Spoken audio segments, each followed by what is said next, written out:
이 사막에 길이 없던 시절이 있었습니다. 섭씨 50도 모래바람만 부는 땅.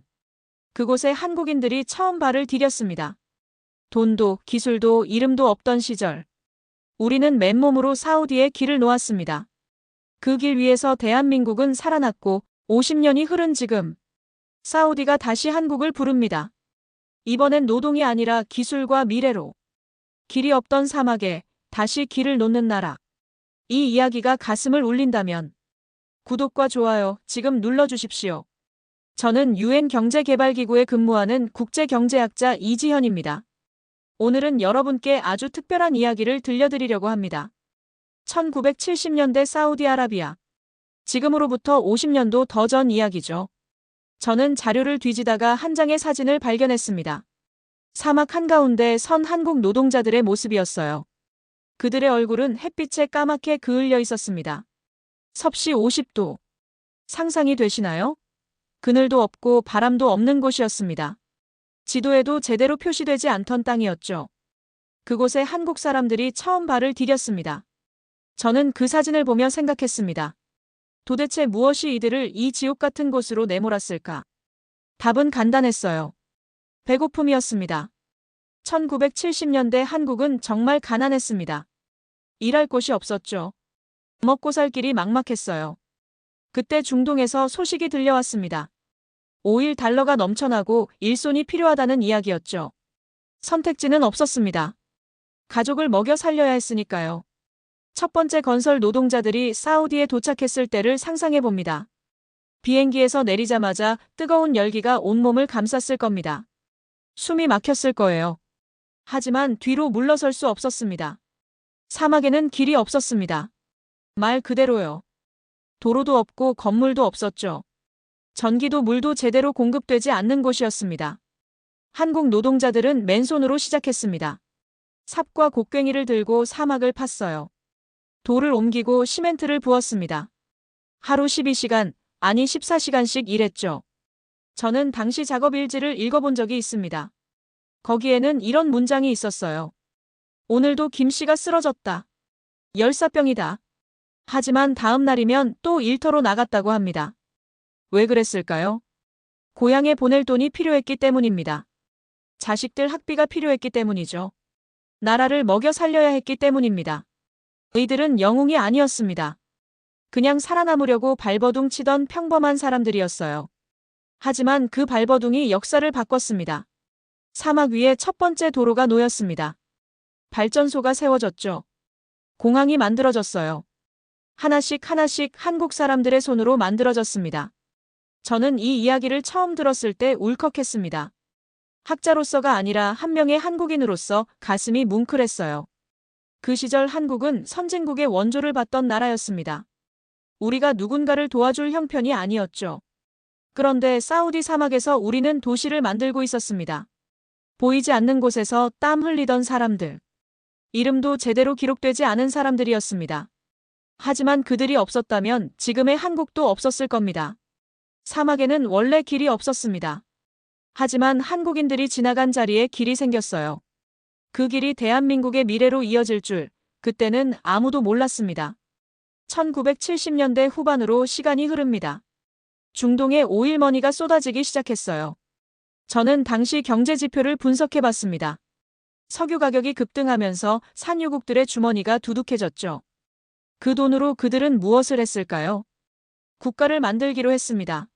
사우디아라비아는 거대한 건설 프로젝트를 발주하기 시작했습니다. 도시 전체를 새로 만드는 규모였어요. 고속도로, 항만, 발전소, 병원, 학교. 모든 것이 필요했습니다. 그때 현대건설이 나섰습니다. 저는 당시 입찰 자료를 본 적이 있어요. 솔직히 무모해 보였습니다. 한국은 아직 개발도상국이었거든요. 기술도 부족했고 경험도 적었죠. 하지만 한국 기업들은 달랐습니다. 가격 경쟁력이 있었어요. 그리고 무엇보다 간절했습니다. 첫 수주가 터졌습니다. 현대건설이 사우디 주베일 산업항만 건설을 따냈어요. 금액이 어마어마했습니다. 한국 입장에서는 천문학적인 돈이었죠. 이후로 프로젝트가 연달아 들어왔습니다. 삼성, 대우, 쌍용.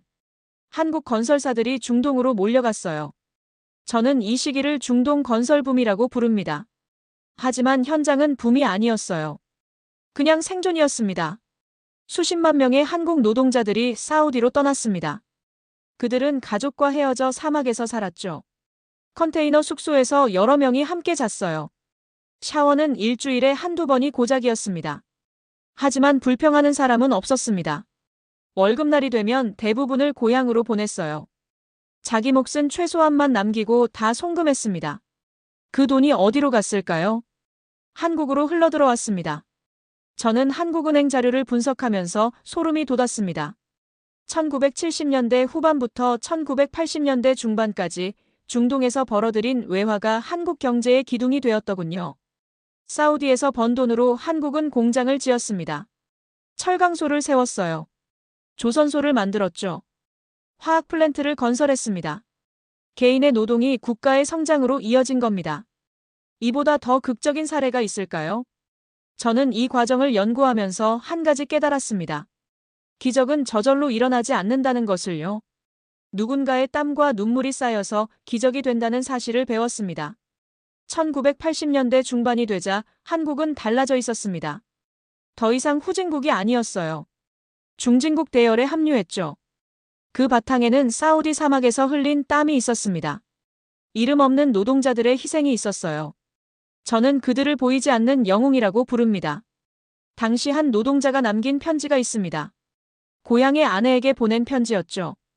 거기에는 이렇게 쓰여 있었어요. 여보, 나는 괜찮소.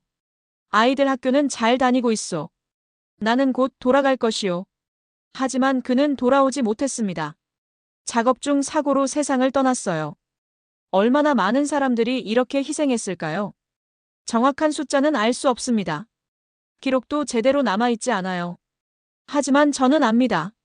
그들의 희생이 없었다면 지금의 대한민국도 없었을 거라는 것을요. 사우디 사막에서 한국은 산업화의 씨앗을 얻었습니다. 그 씨앗이 자라서 지금의 대한민국이 되었어요. 2026년 겨울입니다. 저는 킹칼리드 국제공항에 막 도착했어요. 학회 참석자 리야드를 방문한 것이었습니다. 하지만 다른 이유도 있었죠. 50년 전 우리 선배들이 일했던 그곳을 직접 보고 싶었습니다. 공항을 나서자마자 놀랐습니다. 택시 승강장에 현대차들이 줄지어 서 있더군요. 아반떼, 소나타, 제네시스까지요.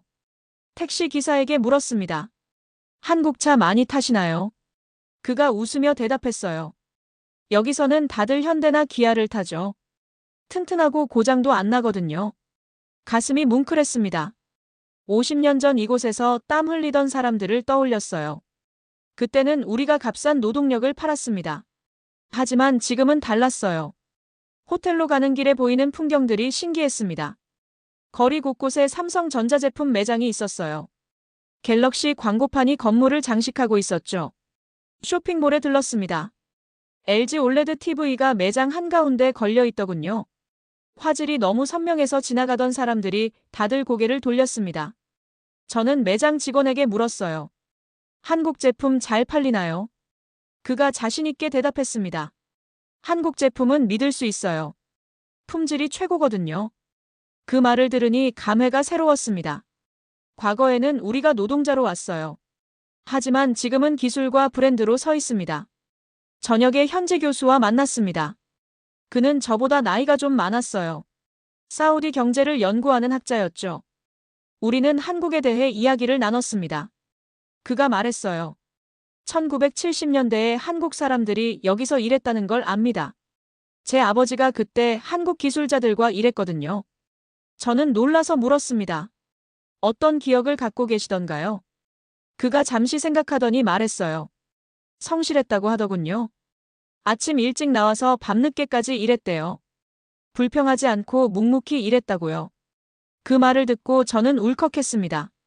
50년이 지났는데도 그들을 기억하는 사람이 있다는 게 놀라웠어요. 다음 날 시내를 돌아다녔습니다. 곳곳에서 한국을 발견했어요. 편의점에는 신라면과 불닭볶음면이 있었습니다. 화장품 가게에는 한국 브랜드가 가득했죠. 커피숍에 앉아 쉬고 있는데 옆 테이블에서 한국 드라마 이야기가 들렸습니다. 사우디 젊은이들이었어요. 그들은 한국 배우 이름을 줄줄 외우고 있었습니다. 저는 생각했습니다. 이제 우리는 하청업자가 아니에요. 동등한 파트너가 되었습니다. 아니, 어떤 면에서는 선도하는 위치에 올라섰죠. 50년이라는 시간이 흘렀습니다. 그 시간 동안 한국은 엄청나게 변했어요. 가난한 나라에서 선진국이 되었습니다. 사우디 거리를 걸으며 저는 깨달았습니다.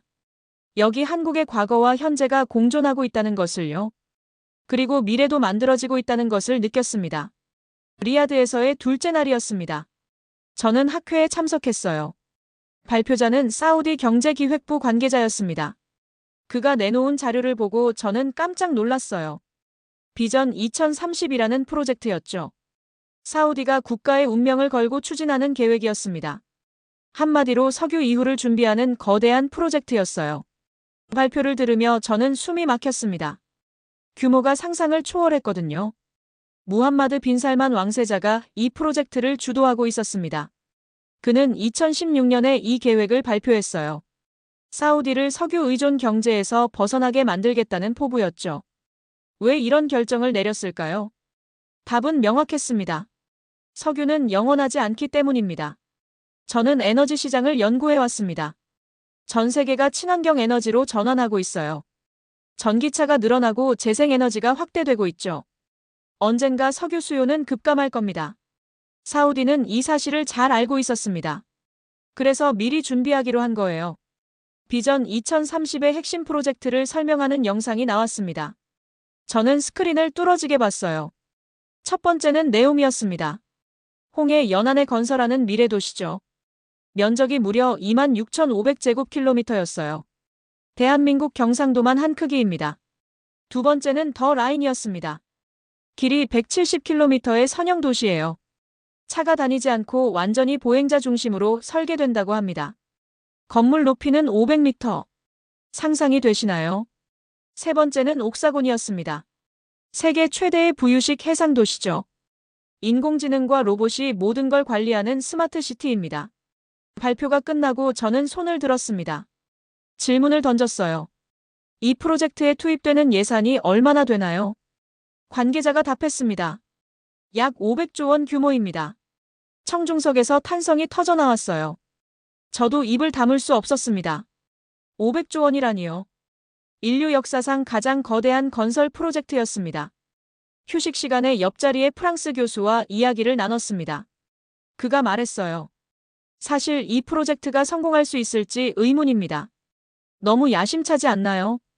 저도 솔직히 같은 생각이었습니다. 기술적으로도 어렵고 경제적으로도 위험해 보였어요. 하지만 사우디는 선택의 여지가 없었습니다. 석유가 끝나면 나라가 무너질 수 있으니까요. 그래서 필사적이었던 겁니다. 저는 생각했습니다. 이것은 단순한 건설 프로젝트가 아니에요. 국가 생존 전략입니다. 사우디는 온 국운을 걸고 있었어요. 그렇다면 질문이 생깁니다. 이 거대한 프로젝트를 누가 만들 것인가? 사우디 혼자서는 불가능합니다. 기술도 인력도 부족하죠. 파트너가 필요했습니다. 믿을 수 있는 파트너, 기술력 있는 파트너가 필요했어요. 저는 발표 자료를 다시 살펴봤습니다. 그리고 한 문장을 발견했죠. 우리는 검증된 파트너와 함께 이 프로젝트를 진행할 것입니다. 검증된 파트너. 그게 누구를 의미하는 걸까요? 저는 궁금했습니다. 학회가 끝나고 호텔로 돌아오는 길이었어요. 택시 기사가 물었습니다. 어느 나라에서 오셨어요? 한국에서 왔다고 답했죠. 그러자 그가 말했습니다. 한국은 좋은 나라입니다. 우리 왕세자님도 한국을 좋아하시죠? 그 말에 저는 뭔가 느꼈습니다. 혹시 검증된 파트너가 우리일까요? 설마 그럴 리가 없다고 생각했어요. 하지만 다음 날 저는 놀라운 사실을 알게 됩니다. 학회 마지막 날이었습니다. 특별 세션이 열렸어요. 주제는 비전 2030의 파트너 국가들이었습니다. 저는 메모를 준비하고 자리에 앉았죠. 첫 번째 발표자가 나왔습니다. 사우디 투자청 국장이었어요. 그가 화면에 국기들을 띄웠습니다. 미국, 일본, 독일, 프랑스, 그리고 대한민국. 저는 가슴이 두근거렸습니다. 한국이 포함되어 있었어요. 국장이 설명을 시작했습니다. 우리는 신중하게 파트너를 선택했습니다. 단순히 가격이 싼 나라가 아니라 기술력을 가진 나라를 원했죠. 그가 한국에 대해 말하기 시작했습니다. 저는 귀를 기울였어요. 1970년대 한국은 값싼 노동력을 제공했습니다. 하지만 지금은 다릅니다. 한국은 우리가 돈으로 살 수 없는 기술을 가지고 있어요. 청중들이 고개를 끄덕였습니다. 저도 같은 생각이었죠. 그가 구체적인 분야를 열거했습니다. 첫째, 건설과 플랜트 기술입니다. 한국 기업들은 세계 최고 수준의 건설 역량을 보유하고 있어요. 둘째, 스마트 시티 기술입니다. 한국은 이미 송도와 세종에서 성공 사례를 만들었죠. 맞는 말이었습니다. 저도 연구하면서 확인했어요. 한국의 도시 설계 기술은 세계적이었습니다. 셋째, 인공지능과 통신 기술입니다. 한국은 오지 상용화를 가장 먼저 이뤄낸 나라죠. 네 번째, 수소 경제입니다. 수소차와 연료전지 기술에서 한국은 선두를 달리고 있어요. 발표를 들으며 저는 자긍심이 올라왔습니다.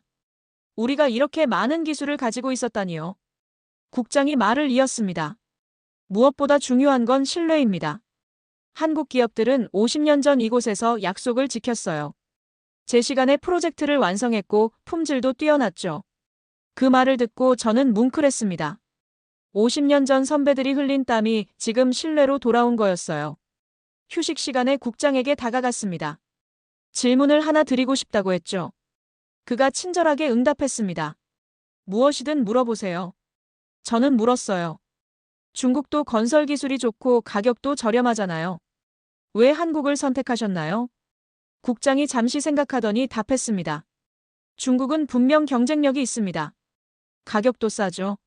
하지만 우리는 장기 파트너를 원합니다. 신뢰할 수 있고 함께 성장할 수 있는 파트너가 필요해요. 그가 덧붙였습니다. 한국은 기술 이전에도 적극적입니다. 중국은 자기 기술을 지키려고 하지만 한국은 함께 나누려고 하죠.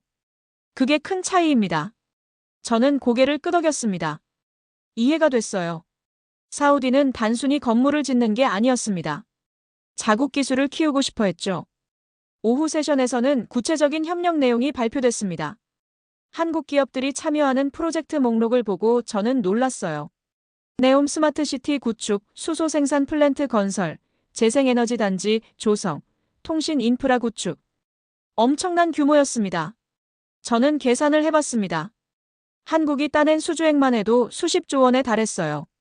하지만 돈보다 중요한 게 있었습니다. 우리의 위상이었죠.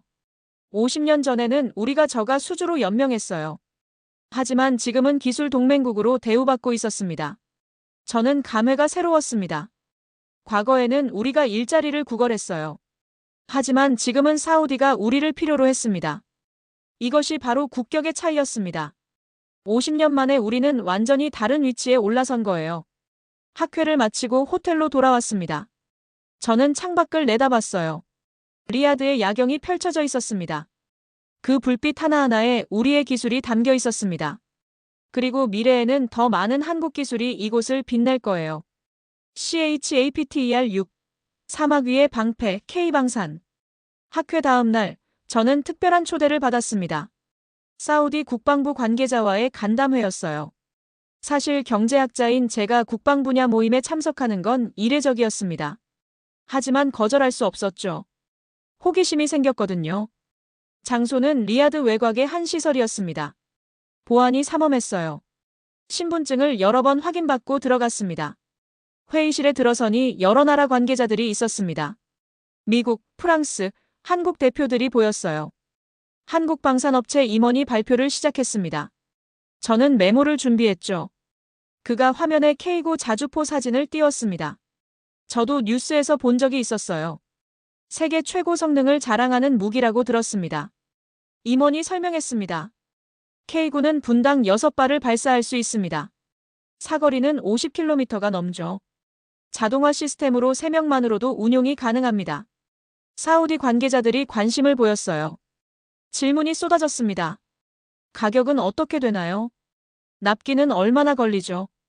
기술 이전은 가능한가요? 한국 측은 하나하나 성실하게 답변했습니다. 저는 그 모습을 보며 생각했어요. 우리가 정말 이렇게 발전했구나. 다음은 지대공 미사일 시스템이었습니다. 천궁이라는 이름의 무기였죠. 임원이 설명을 이어갔습니다. 천궁은 적 항공기와 미사일을 요격합니다. 성능은 이미 검증됐죠. 중동 지역 방어에 최적화된 시스템입니다. 사우디 국방부 차관이 손을 들었습니다. 그가 물었어요. 한국은 단순 수출만 하는 건가요? 아니면 기술 이전도 가능한가요? 한국 대표가 자신있게 답했습니다. 우리는 함께 성장하는 파트너를 원합니다. 기술 이전은 물론이고 합작 생산도 가능해요. 그 말에 사우디 측이 놀라는 표정을 지었습니다. 다른 나라들은 기술을 지키려고만 하거든요. 휴식 시간에 사우디 관계자와 이야기를 나눴습니다. 그가 솔직하게 말했어요. 우리는 자주 국방 능력을 키우고 싶습니다. 더 이상 다른 나라에만 의존하고 싶지 않아요. 저는 이해했습니다. 사우디는 중동의 맹주입니다. 하지만 늘 불안했을 거예요. 주변에 적대국이 많으니까요. 그래서 무기를 사는 게 아니라 무기를 만드는 능력을 원했던 겁니다. 한국은 그 파트너로 선택받았어요. 오후에는 항공우주기술에 대한 논의가 있었습니다. 한국항공우주산업 관계자가 나와서 설명했죠. 우리는 훈련기 개발 경험이 있습니다. TA-50이라는 기종인데요. 전 세계적으로 인정받고 있어요. 이 기술을 사우디와 공유할 수 있습니다. 사우디는 공군력 강화에 관심이 많았습니다.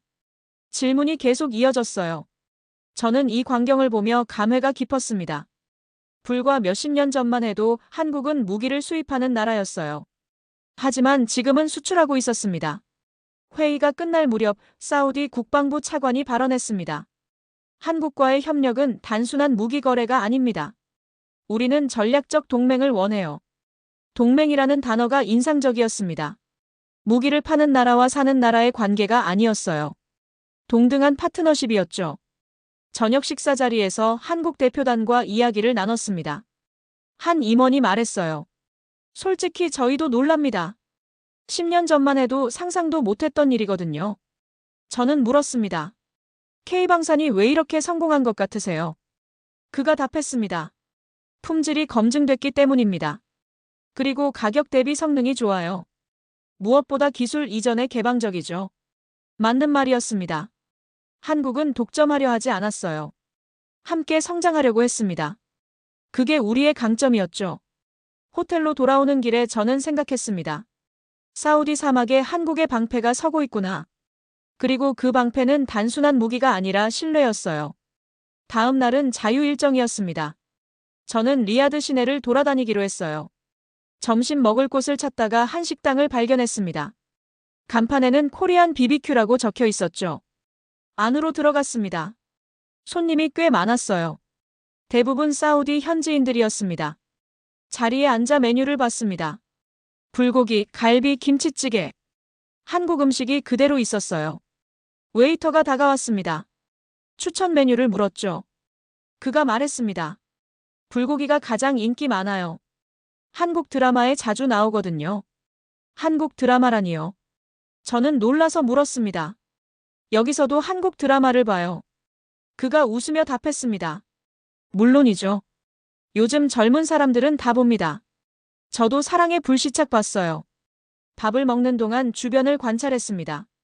옆 테이블에서는 한국 아이돌 이야기가 들렸어요. 방탄소년단, 블랙핑크 같은 이름이 들렸습니다. 식사를 마치고 쇼핑몰로 갔습니다. 화장품 매장에 들렀죠. 매장 절반이 한국 화장품으로 채워져 있었습니다. K뷰티 코너라고 따로 마련되어 있더군요. 점원에게 물었습니다. 한국 화장품이 인기가 많나요? 그녀가 열정적으로 대답했어요. 엄청 인기 있어요. 품질이 좋고 피부에도 잘 맞거든요.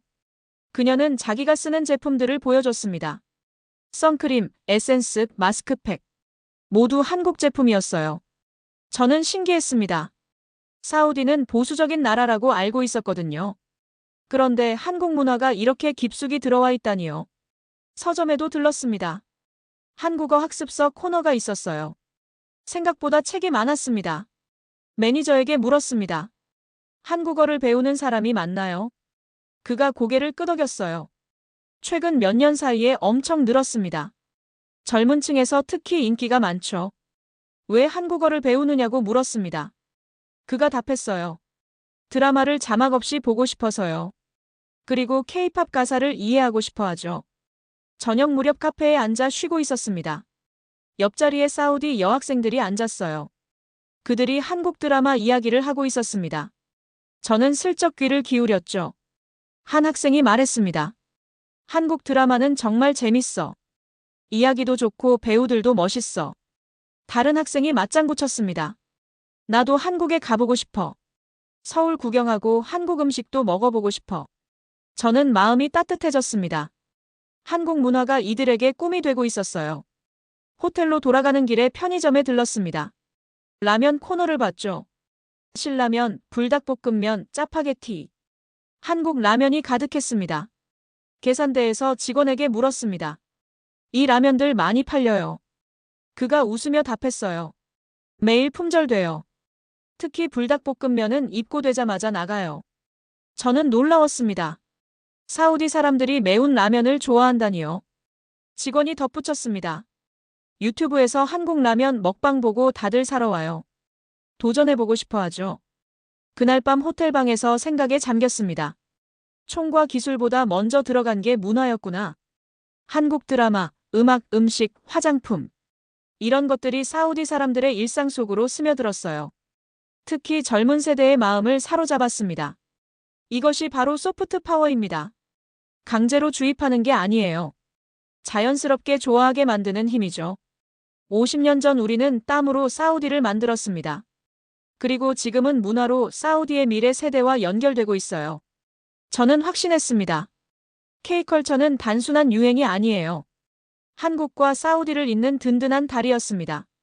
마지막 날 아침이었습니다. 저는 호텔을 나서 리야드 거리를 걸었어요. 며칠간의 일정을 정리하며 많은 생각이 들었습니다. 50년이라는 시간이 주마등처럼 스쳐 지나갔죠. 1970년대 사막에 처음 발을 디딘 한국 노동자들을 떠올렸습니다. 그들은 맨손으로 시작했어요. 삽과 곡괭이로 사막을 팠죠. 그때 그들이 놓은 길이 있었습니다. 물리적인 도로였어요. 하지만 그 길은 단순한 도로가 아니었습니다. 대한민국의 미래로 가는 길이었죠.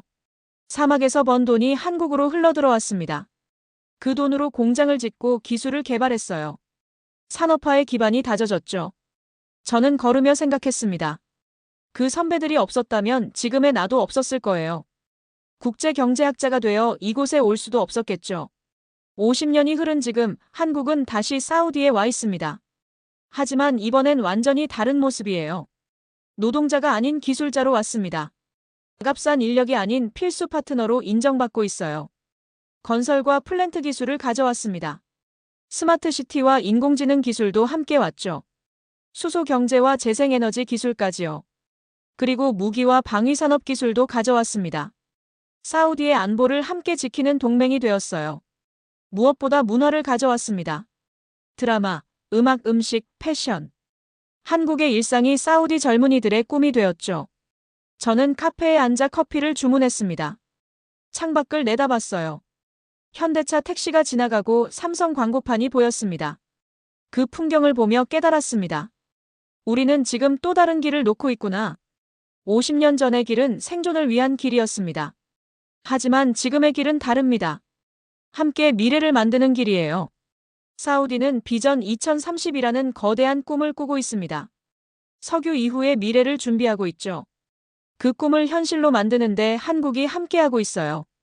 이것은 단순한 경제 협력이 아닙니다. 상호 필요에 의한 진정한 파트너십이에요. 사우디는 한국의 기술이 필요합니다. 한국은 사우디의 시장이 필요하죠. 그리고 서로를 신뢰합니다. 50년 전 우리 선배들이 쌓아 올린 신뢰 위에서 지금의 협력이 가능한 겁니다. 약속을 지키고 품질을 보장했던 그 신뢰가 지금도 이어지고 있어요. 저는 커피를 마시며 미소 지었습니다. 가슴이 벅찼거든요. 오늘날의 한국 엔지니어들, 기술자들, 문화 창작자들. 그들은 사우디의 미래 위에 새로운 길을 놓고 있습니다. 네옴의 스마트시티, 더 라인의 미래도시, 수소 생산 플랜트. 이 모든 것에 한국 기술이 들어가고 있어요. 그리고 그 기술은 단순히 판매되는 게 아닙니다. 이전되고 공유됩니다. 사우디가 스스로 만들 수 있도록 돕고 있죠. 이것이 진정한 동반 성장입니다. 한국도 성장하고 사우디도 성장해요. 서로가 서로를 필요로 하는 관계죠. 공항으로 가는 택시를 탔습니다. 기사가 물었어요. 다시 오실 건가요? 저는 고개를 끄덕였습니다. 네, 꼭 다시 올 거예요. 그가 말했습니다. 한국 사람들 환영합니다. 우리는 친구잖아요. 친구. 그 단어가 마음에 와닿았습니다. 50년 전에는 고용주와 노동자였어요. 하지만 지금은 친구가 되었습니다. 비행기가 이륙했습니다. 창밖으로 리야드가 작아지고 있었어요. 저는 생각했습니다. 50년 전 이 사막에 길을 놓았던 사람들. 그들은 그저 살기 위해 떠났어요. 가족을 먹여 살리기 위해 희생했죠. 하지만 그 희생이 오늘의 대한민국을 만들었습니다. 그리고 지금 우리는 그 유산 위에서 새로운 미래를 만들고 있어요. 그때는 우리가 살기 위해 떠났습니다. 지금은 함께 미래를 만들기 위해 가고 있죠. 길이 없던 사막에 처음 길을 놓았던 나라. 그 나라가 지금 미래로 가는 새로운 길을 놓고 있습니다. 대한민국. 우리는 길을 놓는 나라입니다. 과거에도 그랬고 현재에도 그래요. 그리고 미래에도 그럴 겁니다. 저는 눈을 감았습니다. 가슴속에서 뜨거운 무언가가 올라왔어요. 자부심이었습니다. 한국인으로서의 자부심이었죠. 비행기는 하늘 높이 올라가고 있었습니다. 앞으로 나아가고 있었어요. 마치 대한민국처럼요.